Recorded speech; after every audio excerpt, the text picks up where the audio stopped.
Et à 7h53 sur LCI, soyez les bienvenus si vous nous rejoignez, tous acteurs du changement. Bien sûr, la chronique des innovations sociales avec vous, Sylvia, comme chaque semaine. Et vous nous parlez d'un modèle, un nouveau modèle qui fait avancer l'innovation sociale. C'est la co-création. De quoi s'agit-il ? Eh bien, la co-création, c'est une nouvelle forme de coopération entre entreprises classiques, entreprises à vocation sociale, pouvoir public. L'objectif, eh bien, c'est de travailler main dans la main pour avoir à la fois un impact social et un bon modèle économique. Travailler donc chacun dans ses compétences, mais ensemble. C'est Ashoka, le premier réseau mondial d'entrepreneurs sociaux dont on parlait la semaine dernière, qui mise tout sur ce modèle, un modèle qui va permettre le changement d'échelle. Alors, illustration de ce modèle avec une association, elle s'appelle Crésus et elle lutte contre le surendettement. Tout le monde connaît Crésus, parce que cette association accompagne depuis 22 ans maintenant les ménages surendettés, mais depuis 2008, depuis la crise, eh bien, elle a décidé d'agir en amont, dans la prévention, et elle a lancé une plateforme qui vient en aide aux clients, mais des clients qui sont envoyés par les banques elles-mêmes. Donc c'est vraiment une révolution.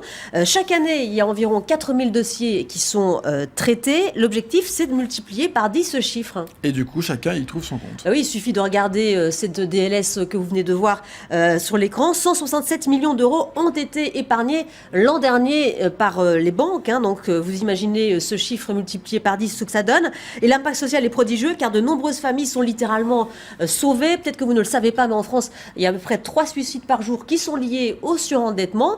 Les banques, elles viennent même à Crésus aujourd'hui pour intégrer cette plateforme. Alors l'homme qui est à la tête de cette association, c'est Jean-Louis Kiel, plein d'énergie, de combativité. On l'a rencontré à La Ruche, c'est une pépinière, un incubateur d'entreprises sociales à Paris, où ils ont notamment des bureaux. Je vous propose de l'écouter. L'interview, elle est réalisée avec Géraldine Noël.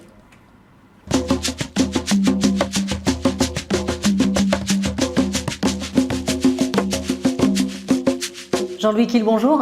Bonjour. En quoi est-ce que Crésus est un modèle unique ? En quoi l'avez-vous rendu unique ? Alors Crésus est un modèle unique en ce sens c'est une des seules institutions à accueillir les ménages surendettés en grave difficulté. Malheureusement, la situation s'est encore aggravée et en 2008, on a dit on va faire de la prévention. Il ne s'agit pas seulement de traiter les gens qui ont la gangrène et qui viennent chez nous très tard, si bien qu'il faut couper le bras.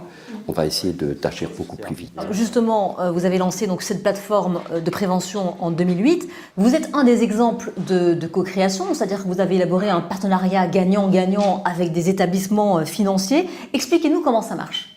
On a construit main dans la main un modèle de prévention qui est vraiment unique au monde, je crois, où en temps réel, un banquier, au lieu d'attendre que le client soit exsangue, essaye même de détecter les premiers signes de fragilité et lui propose d'être accompagné et d'être pris en main par une association qui est totalement neutre, un médiateur en quelque sorte. Est-ce que vous, à l'époque, quand vous essayez de convaincre les banques, vous saviez que vous co-créiez déjà ?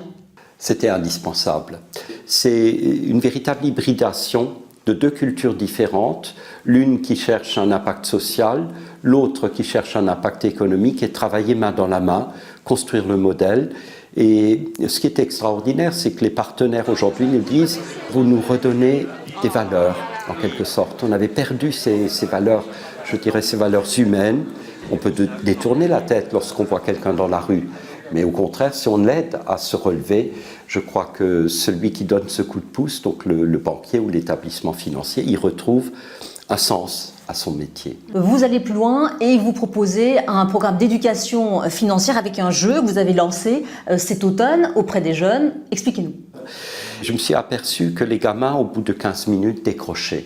C'est-à-dire le cours magistral, ça ne marche plus. Et au bout de 5 ans, on a trouvé enfin un jeu où au bout d'1h15, vous avez compris comment marche la banque, comment marche un budget.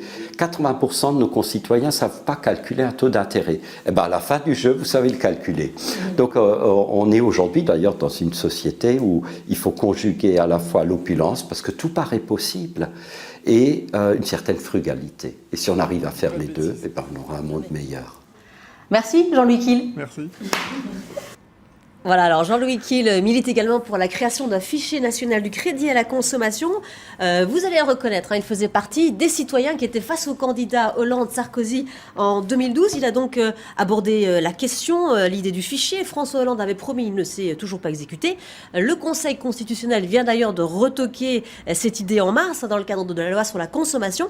Il faut le savoir que la France est l'un des derniers pays à ne pas avoir de fichier, avec l'Ouzbékistan, l'Afghanistan, Cuba et la Corée du Nord. Nicolas, c'est une belle liste. Voilà pour cette innovation. Crésus, donc, l'association qui s'occupe du surendettement des Français. Merci beaucoup, Sylvia. Restez avec nous. LCI Matin Week-end continue avec le journal de 8h dans une petite minute. À tout de suite.